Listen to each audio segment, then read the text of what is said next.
Welcome, welcome, welcome. I got my water, y'all. I know it's been a minute. Welcome to another episode of Embracing Brilliance. I am your host, Dr. Kim, of Align with Dr. Kim, where we heal from burnout and create balance so we can embrace our brilliance as well as our well being. If you have just tuned in, you caught us on a live stream. I feel like this should have been a video, but we gonna make it do what we gotta do. What are we talking about on tonight?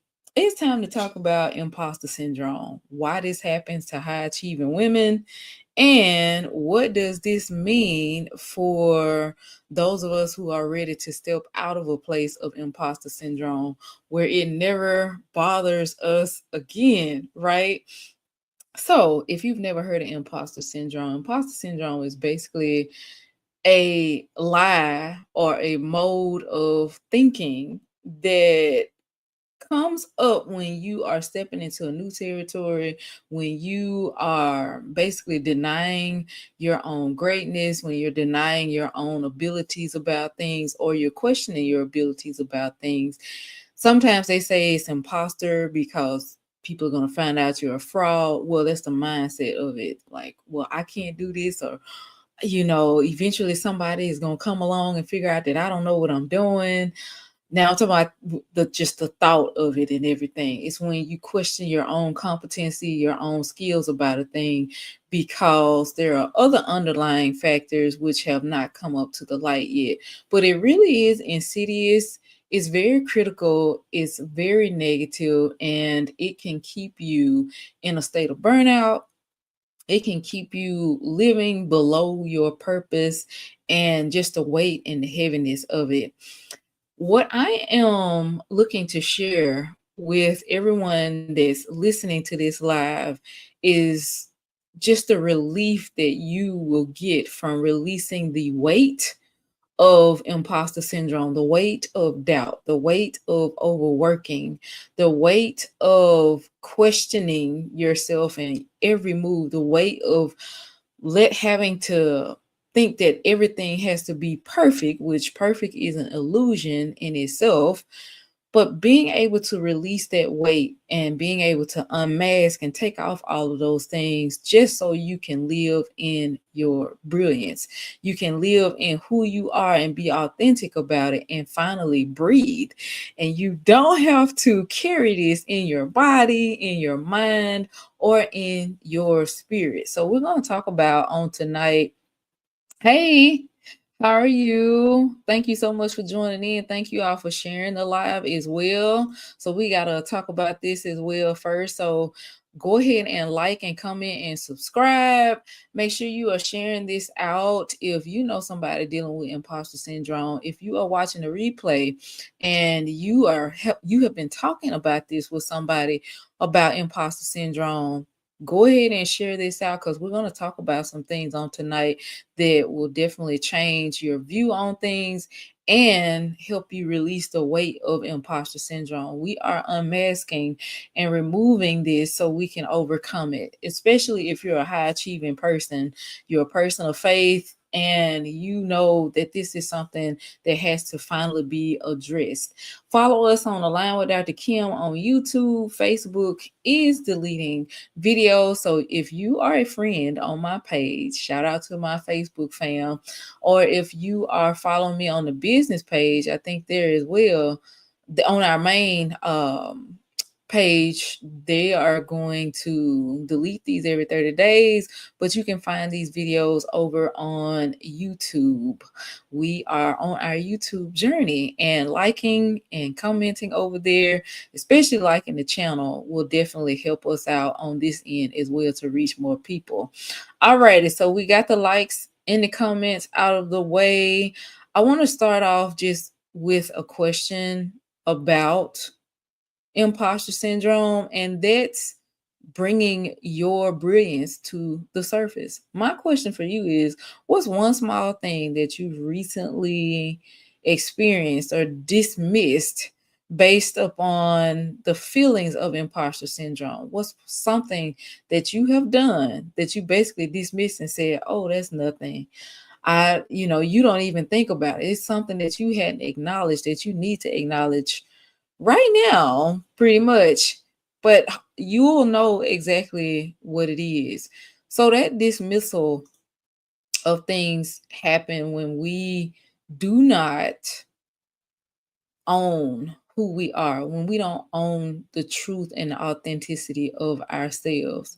We're going to talk about recognizing what imposter syndrome is, what it looks like within, how to unravel it to get from the roots of it. And I'll briefly talk about how to unmask some of those behaviors so you can really step into your brilliance.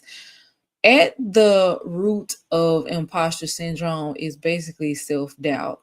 My definition, this is Dr. Kim's definition of imposter syndrome. It's you not owning who you are.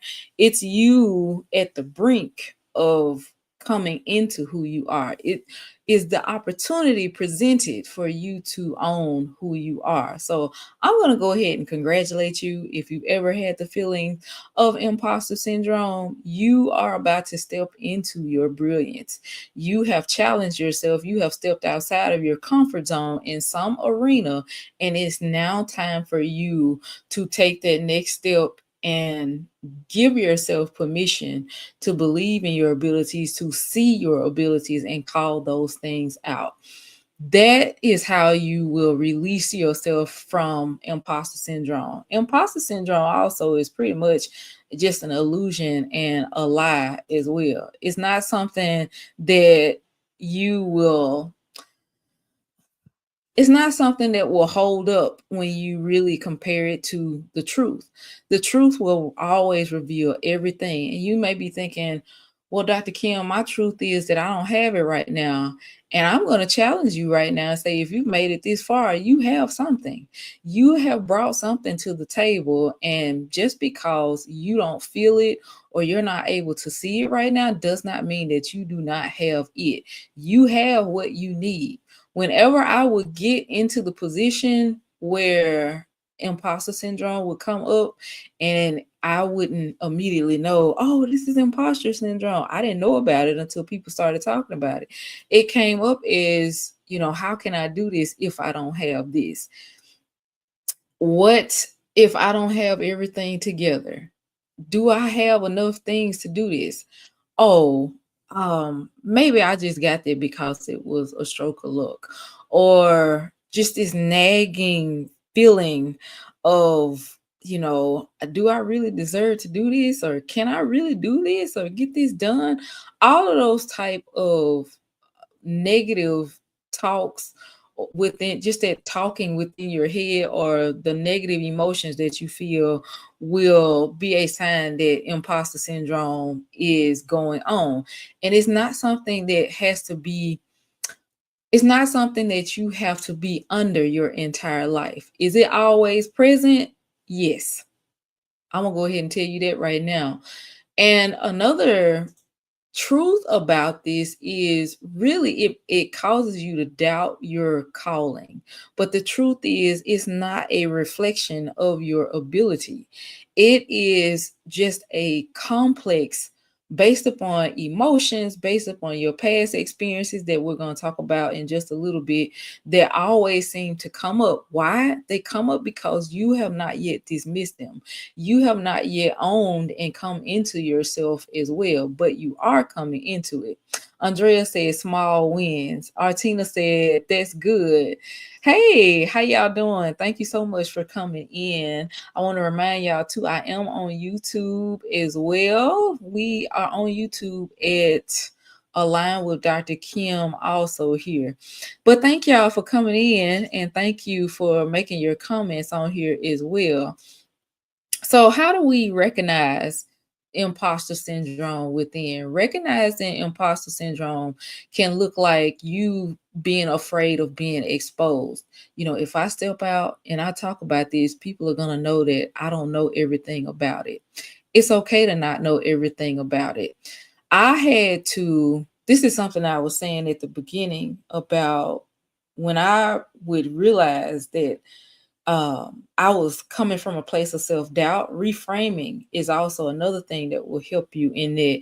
Reframing how you are feeling, reframing what you are saying. And I do have a guide as well to talk about how you step out of a place of negative inner talk and self talk as well. It's in my description section below, and that's a free download for you also.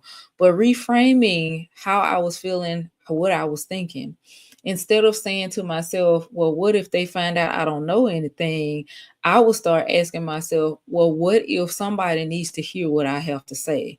What if I close my mouth and don't say anything, and God is going to hold me responsible for somebody else's breakthrough?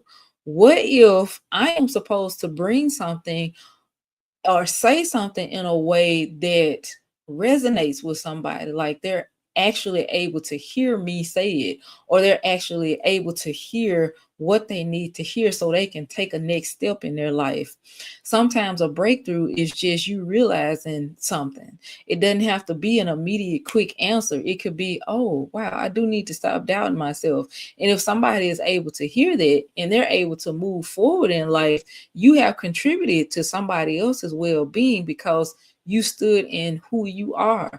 You brought forward what you were supposed to bring forward into that space. And I think that's a coming into understanding that our uniqueness is just, it's so, what's the word that I want to use?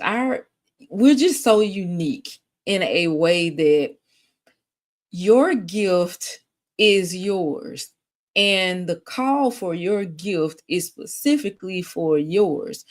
When you are supposed to be in a certain room to do a certain thing, or you're called to go into a certain environment so you can do a particular job, right?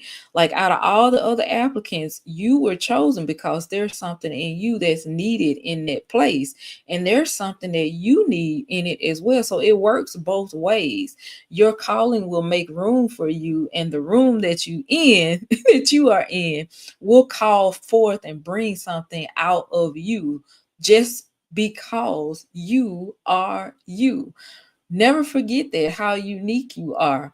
But let's talk a little bit more about what recognizing that imposter syndrome. So I talked about fear of being exposed, thinking that you don't know everything. Just saying that, oh, I got all of this because I was lucky. I got all of this just because, well, I had the ability to do it, and, it was nothing. And yeah, we are told, we're supposed to be humble and things like that. But sometimes you need permission to brag. We honor God with the things that He told us to do, and we honor and we acknowledge God with the different skills that we have.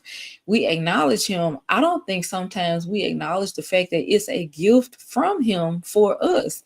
It's not just for other people, but it's also for us as well. And that's something that we can embrace. I believe that you can love God even more by thanking Him for the things that He has given you and the abilities that He has given you, versus just saying, oh, it was nothing. Oh, I just do what I can. Like, that sounds all good and great, but really, it's like, it's okay to own who you are. It's okay to own and step into the fact that you are here, you have this thing, and you're able to do this, and you uniquely add to whatever situation or room that you're in. Perfectionism is a huge one that's at the root or the base of imposter syndrome, thinking that you have to do everything to a certain standard. You just got this vision in your mind of what things are supposed to be, how they're supposed to go, and you don't even let reality or God or anybody come in to make room for that. You think it's supposed to go a certain way. In reality, there are other factors in place that we don't even know about. So yes, stepping off of the perfectionistic pole or stage, or taking off the perfectionism glasses, will help you to understand that, well, it will help you step into a place of reality here as well. Recognizing that the imposter syndrome is also something that will happen to people who achieve a lot of different things. People who have big dreams, big visions, big goals. They sometimes bite off more than they can chew. They are wonderful multitaskers. Most women are. Those of us who are not, we may have gifts at doing other things, but there's a grace that everyone has for the things that they do.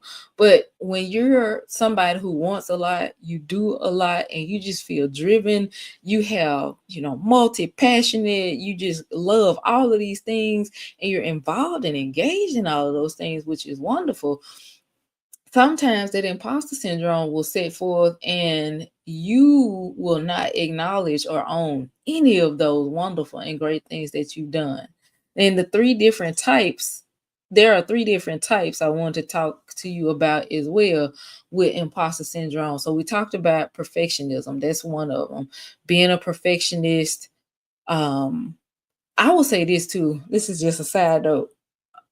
One way I've seen people get delivered from perfectionism is God will put them in a position to be a manager. And you will have a lot of problems. It will expose the perfectionism, the level of perfectionism in you.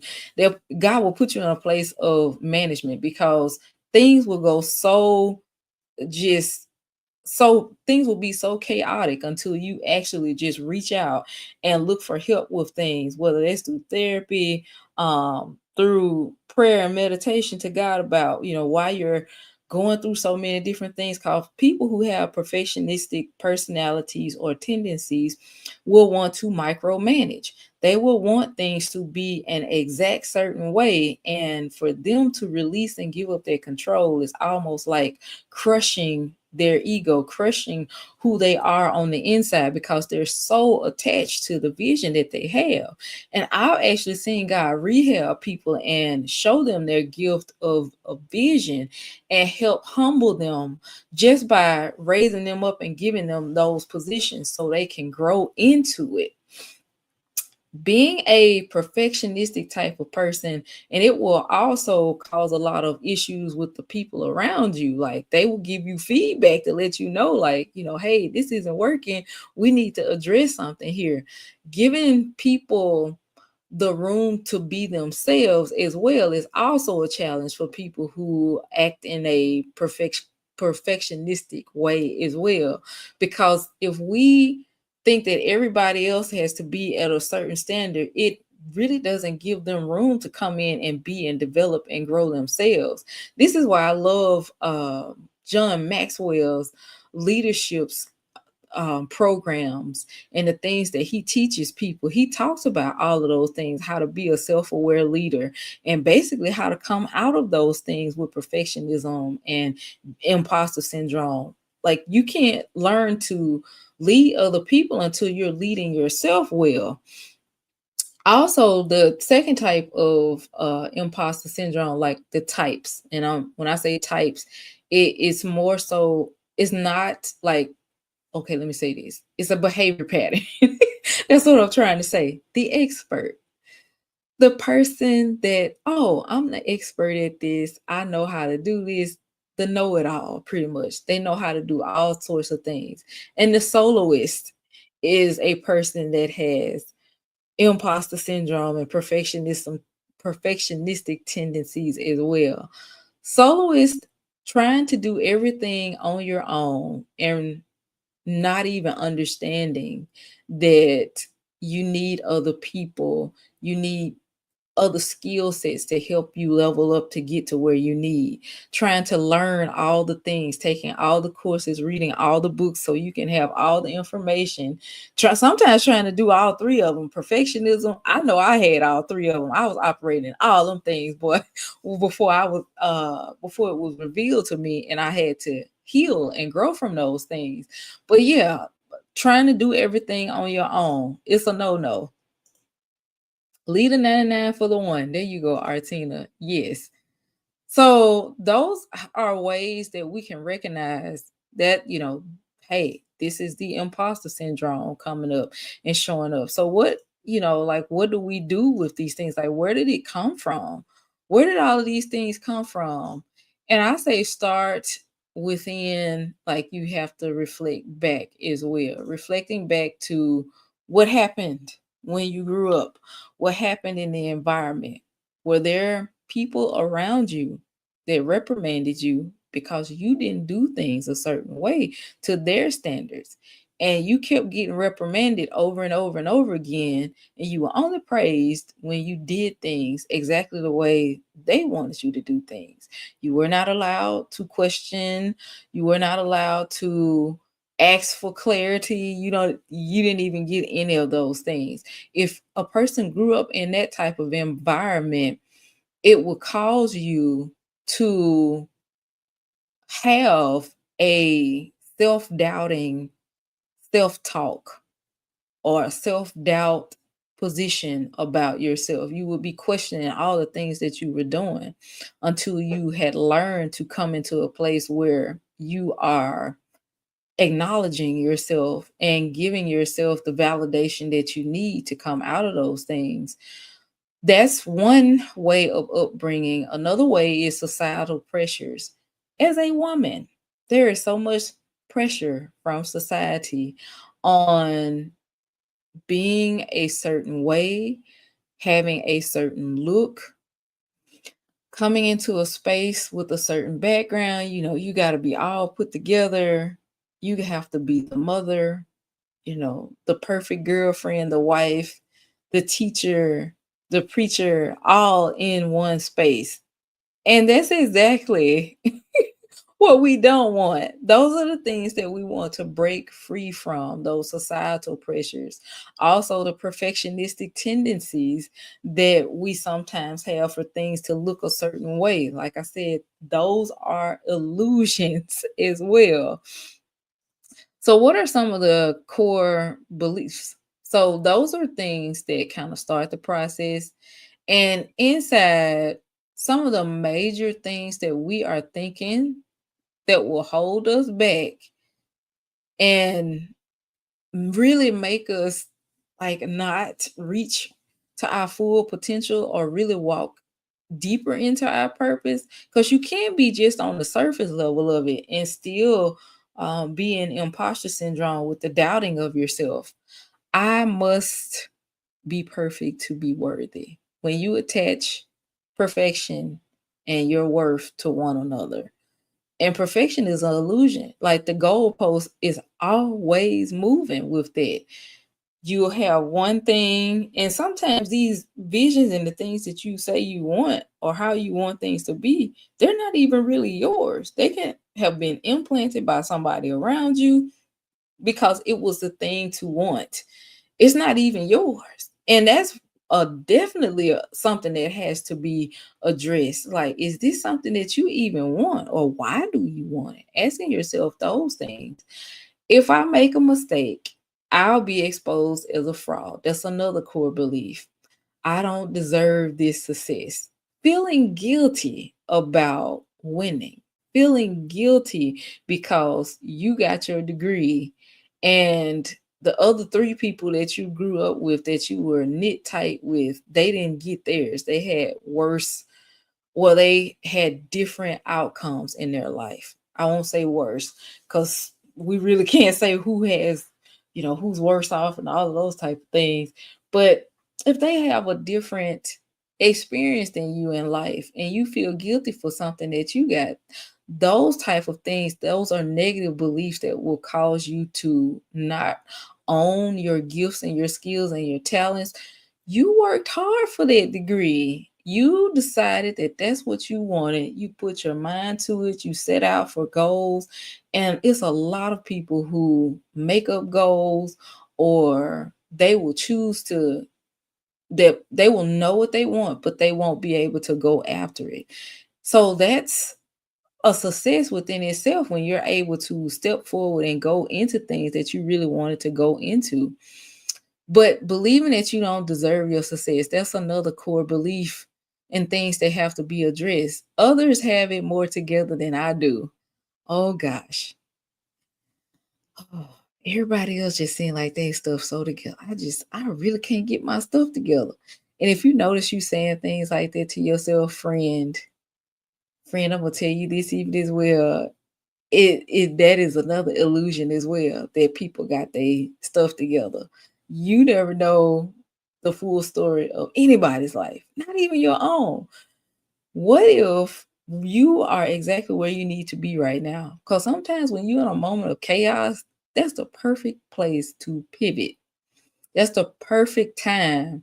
You need all of those little nuances so you can pivot in the right direction. If you listening to me talk right now, telling you about these things, it's a pivotal moment for you to choose to come out of those things as well. We're going to talk about that on tonight. How do you come out of those things? And also with imposter syndrome, what's the difference between striving with something? Like there's a healthy striving when you're going forward into a thing at versus perfectionism. Like how do you know you are in perfectionism? Well, your feelings will tell you. If you are in a place of healthy striving for something, meaning you're going after your goals for something, you will feel the joy, you will feel the growth. There will be signs of just progress in those things. But if it's a pursuit of perfectionism, meaning I'm going after this job or I'm trying to open this business because I want to be accepted by my family, I want to be seen in society as this type of person, that's an external motivator, but it really doesn't last long because, like I said, perfection is an illusion. The goalpost keeps moving. Once you reach and get that thing, you'll be wondering, well, what's next? I still feel unfulfilled. That's still a from a fear-driven perfectionistic place because there's fear of failure there, there's rejection there, and you question yourself, you question your own adequacy about things as well. So striving towards something in a healthy way, you will actually have growth, you'll have joy, and when you get those things, you'll acknowledge it in a healthy way, and you know that your worth is not attached. I'm hitting the mic here.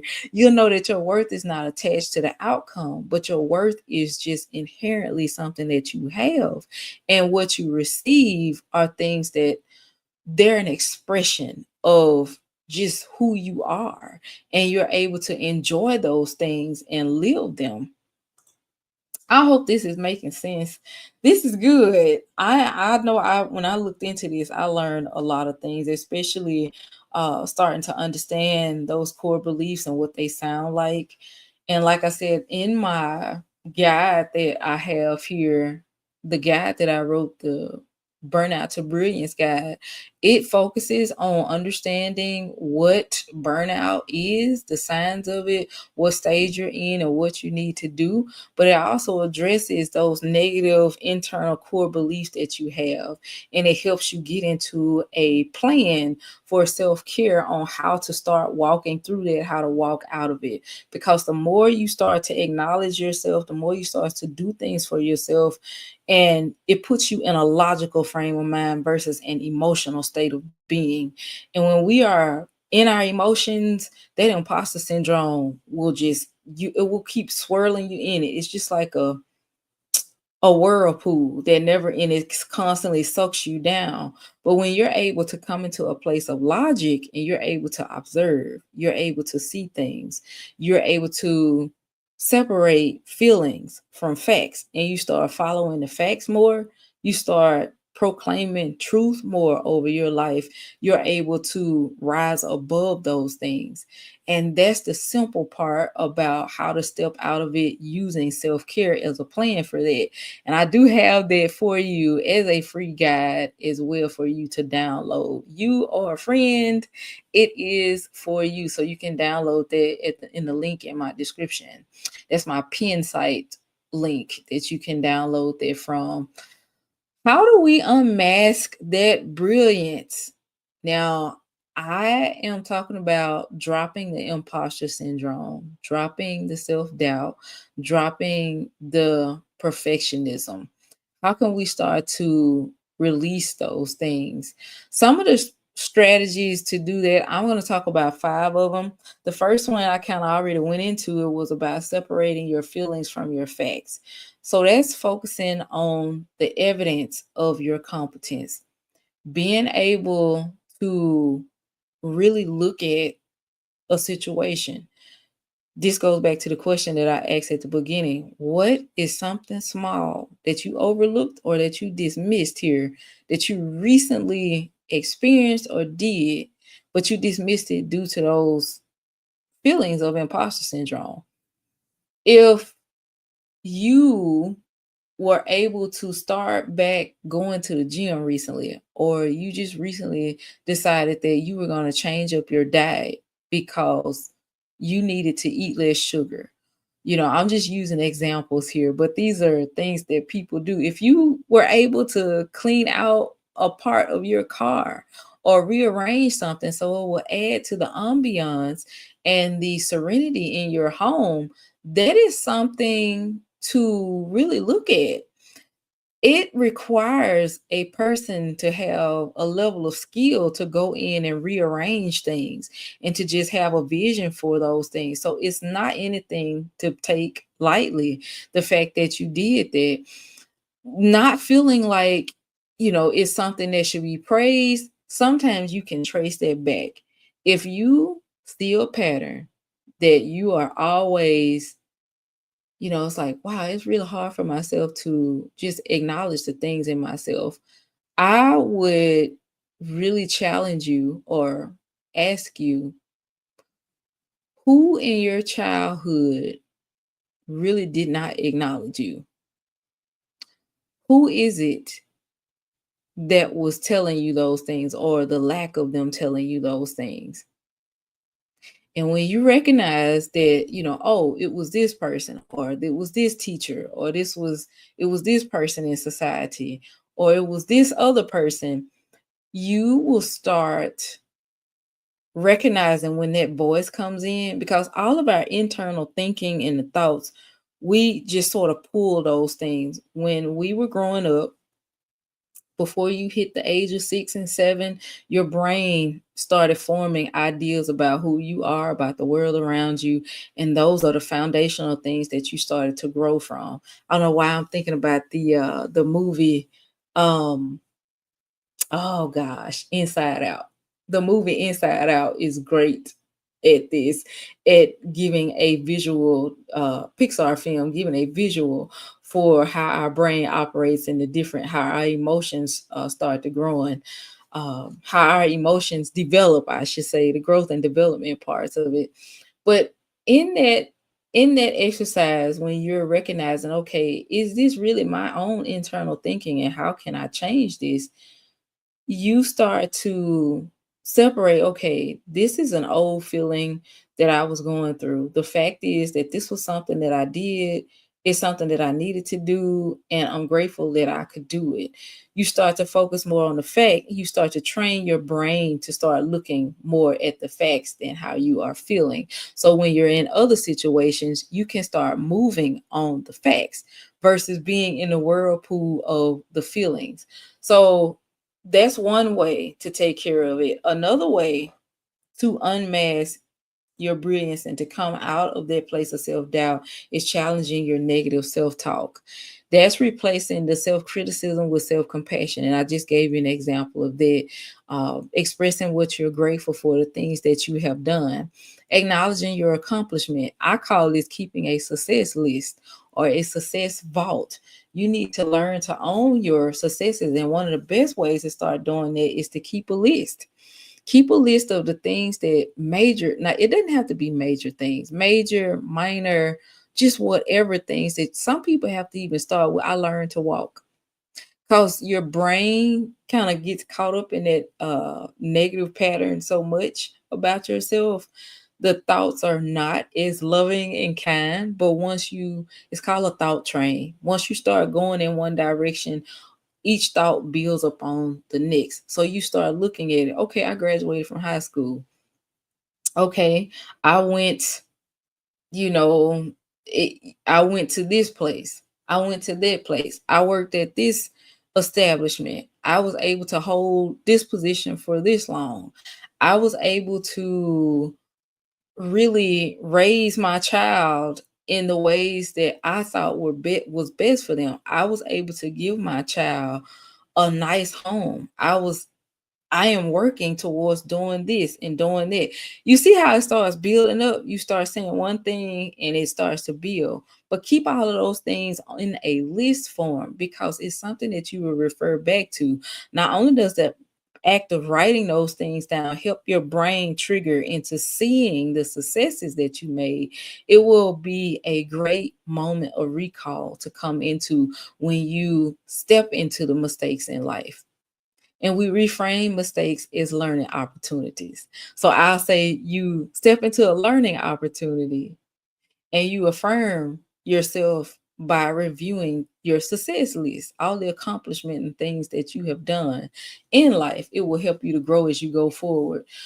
Reframing your failures as learning opportunities. That's the fourth one. And the fifth one is seeking support.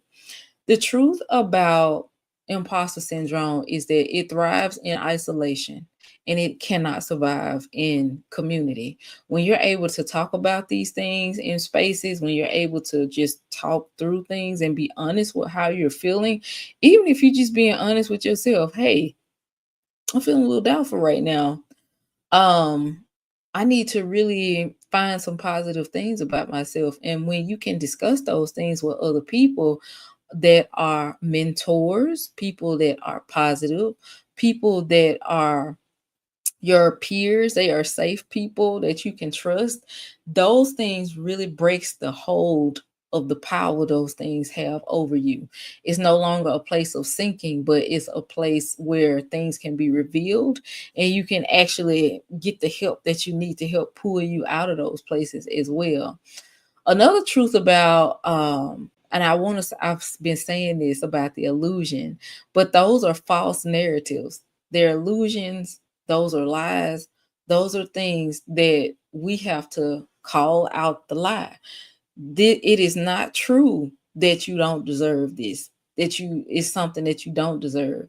That is a false narrative when you telling yourself others have it more together than I do. Everybody else got their stuff together and I don't. That's a false narrative in your mind. And when you're able to separate the facts from the feelings with it, you're able to acknowledge your success. You're able to reach out to other people for help. You can begin, well, not only will the unmasking go on, but it will start to crumble. That thing with imposter syndrome, it can no longer stay attached to you or be around you because you have accepted those things in your life and you have accepted yourself. When we start to understand that brilliance is everything of who we are, it's the divine gift that God has given us, we realize that there is no mask. It's only things that try to overshadow our brilliance, right? Brilliance is not something that you have to earn, it is already yours. And when you are walking in your boldness, when you are boldly doing everything that you're supposed to do, you have ideas and you try them, different things you want to implement. When you go after different positions, you decide you want to move to certain places. When you boldly walk in the things that call you, the calling that comes forth on the inside of you, it is not arrogance. It is not arrogance. It's basically you being a wonderful steward over all the things that you were entrusted with in this lifetime. So you are walking in confidence in the things that you were trusted with. And you're doing it in faith and you're doing it in confidence because you are just enough as you are. I know some people have heard oh, they think I'm better than them, or you think you better than everybody else with that? It's like, no, I think I'm better when I'm me. You are better when you are you. When you are yourself, that's all you have to be. That's your divine gift. And you have a right to walk in it without the weight of all of these things. So I hope this has been encouraging to you. I want to encourage you as well that you can definitely heal through self-care. You can download that guide in my Pinsite store. It is totally free. It is a guide that I have about burnout. Understanding what burnout is and where you are in that process will help you, especially if you find that this is long-term standing, where your energy levels are going down. You don't know what's going on and why you seem to always enter this level of stress, and then you'll come out of it, but you'll always go back in. If you have the management position, or things are just a little tougher now than they were in the last season, go through that guide to see what level you may be on, or if it's something that you recognize in the people that are around you, and really start to challenge your way of thinking. I have a section in there that talks about how do you come out of negative self-talk? How do you be your authentic self? How do you own those things and walk into it? And what types of things can you set in place in a strategic way to dive into your self-care? Self-care is when you start to pour back in yourself. This is a moment of self-care because you are in, it's like an enrichment plan. It's like an enrichment for you to understand, hey, this is what this is. This is how I walk out of it. And Dr. Kim walked me through those things. I hope this has been helpful for you. You definitely have a divine gift on the inside of you. And it is definitely time for you to embrace your brilliance as you are on your journey. We will see you in the next one.